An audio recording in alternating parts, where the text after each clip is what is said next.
배터리 산업은 반도체를 능가할 정도로 성장하고 있습니다.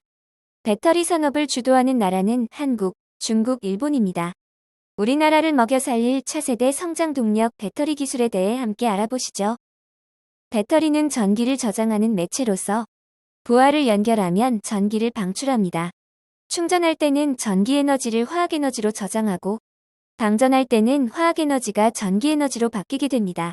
전지를 에너지 전환 방식에 따라 분류하면 화학전지와 물리전지로 구분합니다.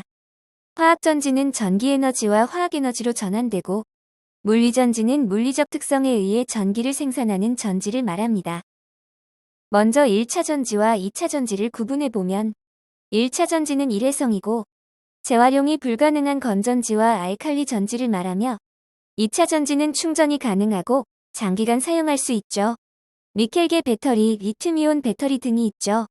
스마트폰이나 전기자동차 배터리로 사용합니다. 연료전지는 수소연료전지 발전기나 수소연료전지 전기자동차의 에너지원으로 사용됩니다. 태양전지는 태양광 발전에 사용하고 열전소자는 폐열을 회수하여 전기를 생산할 때 사용합니다. 배터리는 우리가 매일 사용하는 모바일 기기나 전기차에 전력을 공급하는 장치죠. 신재생 에너지에서 생산한 전기를 저장하는 수단으로 사용하기도 하죠. 배터리 산업은 우리나라, 중국, 일본이 세계 시장을 주도하고 있습니다. 리튬이온 배터리 시장 규모만 봐도 2025년 이후에 메모리 반도체 시장 규모를 능가할 것이며 대한민국을 먹여 살릴 차세대 먹거리가 될 것입니다. 2차 전지의 시작은 납축전지죠. 자동차 본넷에서 무거운 배터리를 보았을 겁니다. 1950년대에 니켈계 배터리가 개발되었고 1990년대에 리튬이온 배터리가 등장했죠. 차세대 배터리는 화재 위험성이 없고 장시간 사용할 수 있는 전고체 배터리가 유력합니다. 리튬이온 배터리 아이디어는 1976년 처음 제시되었습니다. 미국 빙행턴 대학의 휘팅엄 교수가 개발했죠. 그러나 음극재로 사용하던 리튬 금속이 녹는 점과 경도가 낮아서 물리적 충격이 있거나 고온에 노출되면 폭발하기 때문에 상용화에 실패했습니다. 미국 텍사스 대학의 구시너프 교수는 리튬과 코발트 산화물을 양극재로 사용하는 배터리를 개발했죠. 강력한 배터리를 만들 수 있는 기술적 가능성을 보여줬죠. 1985년 일본 미에조 대학의 요시노 교수는 구시너프 논문을 바탕으로 소형, 경량화된 기술을 개발했습니다.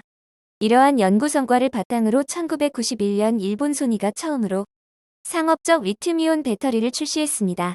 위의 휘팅엄, 구시너프, 요시노 3인은 배터리 연구 공로를 인정받아서 2019년 노벨 화학상을 수상했습니다. 전지는 양극과 음극의 이온화 차이에 의한 전이차를 이용합니다. 리튬은 최외각 전자를 한 개만 갖고 있어 전자를 버리면 안정화됩니다. 반면 플루오린은 최외각 전자를 7개 갖고 있어서 전자 1개를 받으면 최외각 전자 8개를 채우고 안정됩니다. 한쪽은 전자를 주고 다른 쪽은 전자를 받으려 하므로 두 물질이 접촉하면 전자가 자발적으로 흘러갑니다. 리튬이온 전지는 화학 반응의 속도를 제어하고 열 발생을 줄일 수 있는 형태로 양극재 리튬과 음극재 흑연으로 상용화되었습니다. 전지는 양극 전해질 음극으로 구성됩니다. 이온은 전해질을 통해 이동하고 전자는 외부 전선을 따라 이동합니다. 전자 수용 물질인 양극 전해질, 전자 제공 물질인 음극을 적절히 결합시켜 화학물질 사이의 전자 이동을 전기에너지로 변환할 수 있게 되었습니다. 충전할 때는 리튬 이온이 음극으로 이동하고 방전할 때는 리튬 이온이 양극으로 이동합니다. 배터리가 저장할 수 있는 에너지 양은 양극재의 용량과 전압으로 정해지죠. 양극재 시장은 전기차 및 에너지 저장 시스템이 수요가 성장함에 따라 연평균 33% 증가해 2025년에는 275만 톤 규모로 성장할 전망입니다. 음극은 흑연 전극입니다. 리튬 이온을 저장했다가 방출하면서 외부 회로를 통해 전리를 흐르게 하죠. 전해액은 이온이 원활하게 이동하도록 돕는 매개체고 분리막은 양극과 음극의 접촉을 차단합니다. 외부에서 전기가 가해지면 리튬 이온이 떨어져 나와 음극으로 이동하여 흑연 전극에 들러붙죠. 방전할 때는 그 반대고요. 리튬 이온의 화학적 환경이 다르기 때문에 양극 음극 간 에너지의 크기가 다릅니다. 전극 간 에너지 차이로 인해 전자가 이동하며 전자의 이동 방향과 반대로 전류가 흐릅니다. 충전할 때 외부에서 전기 에너지를 가하면 전자는 도선을 통하여 양극에서 음극으로 이동하며 리튬이온도 전해질을 통해 양극에서 음극으로 이동하여 음극 활물질인 흑연의 층 사이에 유입되어 저장됩니다. 전기차용 리튬이온 배터리는 각형, 원통형, 파우치형이 있으며 각각 장단점이 있습니다. LG는 파우치형으로 시작했지만 자동차 업체의 요구로 원통형도 생산하고 있으며 삼성 SDI는 원통형과 각형을 주로 생산하고 있죠. 배터리 셀을 모아서 모듈을 만들고 모듈을 엮어서 팩을 만듭니다. 전기차는 전용 플랫폼을 설계하죠. 현대차 플랫폼은 EGMP라 하죠. 배터리가 무겁기 때문에 차량의 하단에 배치하고 배터리 매니지먼트 시스템으로 충방전을 제어합니다. 배터리는 바퀴를 돌리는 동력원으로서 전기차 원가의 약 40%를 차지하는 핵심 부품입니다. 양극재는 배터리 제조 원가의 35%를 차지하는 핵심 소재입니다. 리튬이온 배터리는 양극재에 따라 LCO, NCM, NCA, LMO, LFP로 구분합니다. 국내 배터리 사업자들은 NCM, NCA 두 종류의 3원계 배터리를 주로 생산합니다. 그 중에서도 주행거리와 출력이 우수한 NCM 양극재가 현재 전기차용 2차 전지로 가장 많이 사용되고 있죠. 3원계 배터리는 리튬과 코발트 산화물, 즉 LCO를 기본으로 니켈과 다른 금속 원소를 추가해 3가지 금속 원소가 들어간 배터리를 의미합니다. LCO는 에너지 밀도가 높아서 소형 전자기기에 많이 사용했습니다.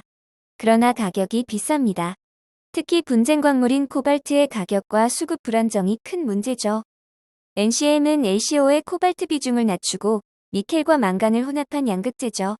에너지 밀도를 위해 니켈의 함량을 높이고 값비싼 코발트를 줄여 가격 변동을 줄이는 쪽으로 개선하고 있습니다. LCO에 비해 저렴하기 때문에 소형 기기는 물론 전기 자동차 등 널리 사용하고 있습니다. 고출력이면서 오랜 시간 사용할 수 있어서 500km 이상 주행할 수 있습니다. LFP는 중국 업체들이 주로 생산하죠. NCM 배터리 관련 국내 기업의 특허를 피하기 어렵고 제품의 안정성이 취약하기 때문에 LFP를 채택하고 있습니다. LFP는 가격은 싸지만 에너지 밀도가 낮아서 주행거리가 짧죠. 최근 보급형 전기차 수요가 많아지면서 테슬라가 LFP를 일부 채택하고 LG에너지솔루션도 LFP를 생산한다고 하니 시장의 흐름을 지켜봐야 할 것 같습니다.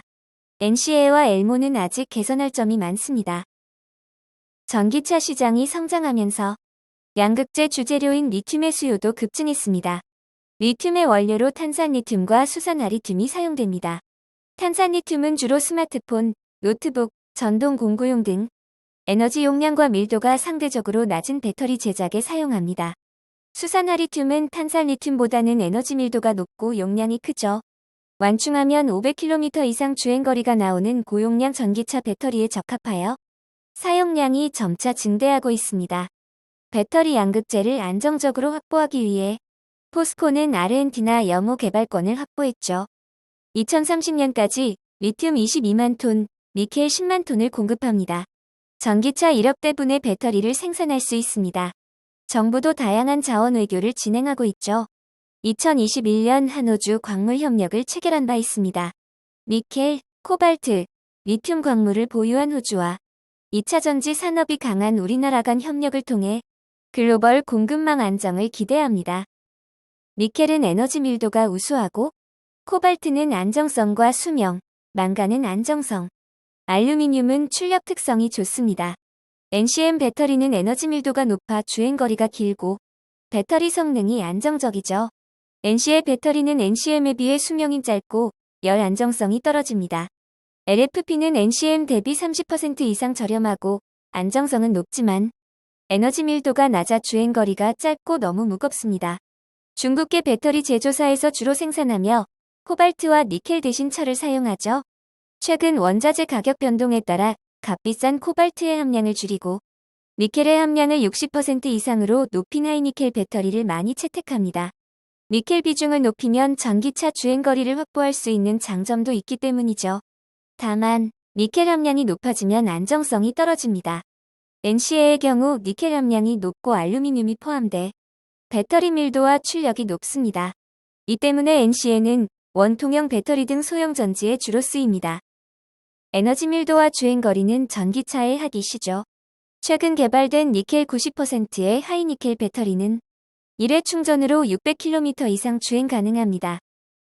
배터리 에너지 밀도는 주행거리와 비례합니다. 지난 10년간 거의 3배 가까이 높아졌습니다. 대단한 발전이죠. 리튬이온 전지는 납축 전지보다 에너지 밀도가 4에서 5배 높습니다. 3배 이상 전압을 출력하기 때문에 자동차 동력원으로 뛰어납니다. 또 환경 규제 물질인 카드뮴, 수은, 납을 사용하지 않고 재활용도 비교적 쉽습니다. 방전을 반복하더라도 방전 용량의 감소가 없으므로 오랜 기간 사용할 수 있습니다. 리튬이온 전지의 에너지 밀도는 점차 향상되고 있습니다. 차세대인 배터리인 전고체 배터리는 훨씬 에너지 밀도가 높다고 하고요. 리튬 전지의 가장 큰 단점은 안정성 문제죠. 분리막에 손상이 생기면 외부 충격에 취약하여 폭발 위험이 큽니다. 방전이 지나치면 용량 감소가 크고 과충전 때 불안정하죠. 리튬이온 배터리는 화재가 발생할 경우 치명적입니다. 일단 눌이 붙으면 진화가 불가능합니다. 대부분 완전히 탈 때까지 기다려야 하죠. 이 때문에 전해질을 고체로 사용하는 전고체 배터리가 연구되고 있죠. 리튬이온 배터리의 수요차는 2020년까지는 전기자동차와 산업용 시장 규모가 유사했지만 2025년 이후 전기차 수요가 압도적 비중을 차지할 것으로 보입니다. 배터리의 가장 큰 수요처는 전기자동차이고 2024년 이후 전기차 판매는 급성장할 것으로 예상합니다. 수요에 비해 공급량이 부족한 시장이 될 것입니다. 특히 유럽 등 주요 선진국들은 2030년부터 내연기관 자동차의 판매를 금지하기 시작하며 2035년부터 전면적으로 금지합니다. 이에 대응하지 못하는 자동차 회사는 시장에서 퇴출될 수밖에 없겠죠. 제조업체 별 시장 점유율을 볼까요? 전 세계 점유율 1위는 중국의 CATL이고 중국 시장을 제외하면 LG에너지솔루션이 압도적 1위를 유지하고 있습니다. SK온과 삼성 SDI도 선전하고 있습니다. 대한민국 배터리 삼총사는 글로벌 시장 선점을 위해 글로벌 생산 및 협력 네트워크를 적극적으로 구축하고 있습니다. 기술 경쟁과 자국 산업 보호 흐름 속에서 대한민국 배터리 산업은 중국과 경쟁해서 이길 수 있을까요? 최근 미국의 IRA법으로 뜨거워진 북미 시장을 보더라도 국내 업체들이 가장 활발하게 움직이고 있죠. LG가 약 180GWh, SK가 약 137GWh, 삼성이 약 23GWh 수준의 생산 설비를 갖추게 됩니다. 포드와 중국 CATL의 미국 합작법인 설립 문제가 큰 논란이 되고 있는데 이는 미국의 자국 이익 우선주의 모습을 적나라하게 보여준 사례입니다. LG에너지솔루션은 전 세계적으로 2025년까지 약 440GWh의 생산 능력을 보유하게 됩니다. SK온은 2025년 220GWh, 2030년까지 500GWh의 생산 설비를 보유하게 됩니다. 삼성은 2025년까지 약 114GWh의 생산 능력을 갖출 것으로 추정합니다. 3사의 생산 캐파는 총 776GWh입니다. 경쟁 요소들을 분석해보죠. 가장 큰 위협은 메이저 생산업체 간 경쟁으로 생각합니다. 소재 확보의 안정성이 다소 민감합니다. 중국이 희귀금속 재련 산업을 장악하고 있기 때문이죠. 최근 호주나 남미 등 대체 공급자가 등장하고 친환경 재련법이 개발되면서 공급자가 다변화되면서 다소 완화되고 있습니다. 구매자 파워는 자동차 제조업체들이 글로벌 규모의 대기업임에도 불구하고 수급 때문에 배터리 기업들과 전략적 파트너십을 맺기 위해 구애하고 있는 실정입니다. 환경 규제로 전기 자동차 시장이 급성장하면서 배터리 공급 물량이 절대적으로 부족하기 때문이죠. 대체재의 등장은 가능성이 낮습니다. 잠재적 진입자의 위협성도 그다지 높지 않죠. 초기 투자 비용이 많이 소요되므로 신규 진입이 용이하지 않기 때문입니다. 또한 기술이 고도화되어 신규 기업이 진입하더라도 경쟁력을 갖추기 어렵습니다. 리튬이온 배터리의 밸류체인을 살펴보시죠. 광물 원재료의 확보와 채취는 중국이 절대 우위를 보입니다. 호주, 아르헨티나, 멕시코, 칠레, 캐나다 등 신규 공급자들이 약진하고 있습니다. 히토류 금속인 리튬, 코발트, 망간 등이 분쟁 광물로서 안정적 확보가 시급합니다. 광물 원재료 정제 및 가공 기술은 중국이 우위를 점하고 있고 한국, 일본이 경쟁 중입니다. 배터리셀 소재 산업은 중국과 일본의 우위 속에 우리나라 몇 개 업체들이 열심히 추격하는 중입니다. 배터리셀 공급은 중국의 CATL이 1위지만 저가형 LFP 배터리 중심이고 고급형 배터리 공급량은 국내 3총사가 절대 우위를 유지할 것으로 예상합니다. 전기차는 미국 테슬라가 1위를 달리고 있으며 현대 기아자동차가 2위를 목표로 선전하고 있습니다. 리튬이온 배터리의 원가 구성은 양극재 35%, 음극재 10%, 전해액 10%, 분리막 15%, 케이스 및 기타 30%입니다. 리튬이온 2차전지의 소재들을 항목별로 살펴보죠. 양극은 양극과 양극활물질로 구분하며 외부 도선에서 전자를 받아 양극활물질이 환원되고 충전 시 리튬이 떨어져 나가고 방전 시 리튬이 다시 붙습니다. 양극활물질은 전자를 받아 환원되는 물질이며 전지의 용량을 좌우합니다. 음극은 구리포일을 사용하며 도선으로 전자를 방출하는 전극입니다. 음극활물질은 충전 때 산화되며 외부로 전자를 방출합니다. 분리막은 양극과 음극의 전기적 접촉을 막는 다공성 막입니다. 전해질 용액은 전극 간의 이온 이동을 가능하게 하는 매체죠. 첨가제로는 이온 전도를 돕는 리튬이온과 충방전 속도를 조절하는 비닐렌 카버너트, 비피닐 등이 사용되고요. 대표적인 차세대 배터리는 전고체 배터리죠. 솔리드 스테이트 배터리라 합니다. 가장 큰 특징은 양극과 음극 사이에 이온을 전달하는 전해질을 액체 대신 고체로 하는 배터리죠. 양극재로 리튬, 니켈, 망간, 코발트 등을 사용하고 음극재는 리튬과 흑연으로 만듭니다.